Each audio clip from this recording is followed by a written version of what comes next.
రాజశేఖర్ రెడ్డి గారి విగ్రహాన్ని వాళ్ళ అనుచరులతోనే విధ్వంసం చేసి తలకాయని తీసేసి దాన్ని ఏదో తెలుగుదేశం పార్టీ నాయకులు చేశారని చిత్రీకరించబోయి దొరికిపోయినటువంటి పరిస్థితి. వాళ్ళ సొంత మనిషి, వాళ్ళ మాజీ ఎమ్మెల్యే యొక్క సొంత మనిషి జంబులయ్య, మనం చూస్తూ ఉన్నాం ఎలా తీశాడో మీరు చూడండి ఒకసారి వీడియో.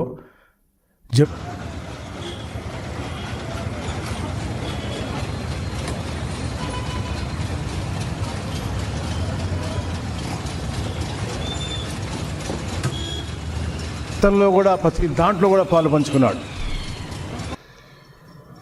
అలా శ్రీమతి కూడా అక్కడ మెప్మాలో సిఆర్పిగా పనిచేస్తూ ఉన్నారు. అది కూడా ఇచ్చింది ఎవరు అంటే గత ఎమ్మెల్యే చంద్రశేఖర్ రెడ్డి.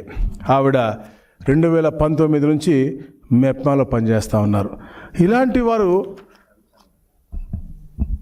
రవిచంద్ర కిషోర్ రెడ్డి, ఇలాంటి వారు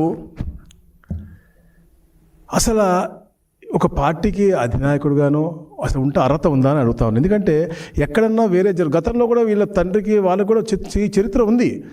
హైదరాబాద్ ప్రశాంతంగా ఉంటే వేరే ముఖ్యమంత్రి ఉండకూడదు, అధిగమించాలని చెప్పే లక్ష్యంతో ఆ రోజుల్లో మతకల్లో సృష్టించిన చరిత్ర వాళ్ళ డిఎన్ఏలో ఉంది. తాత, తండ్రి, ఈయన అందరికీ ఉంది.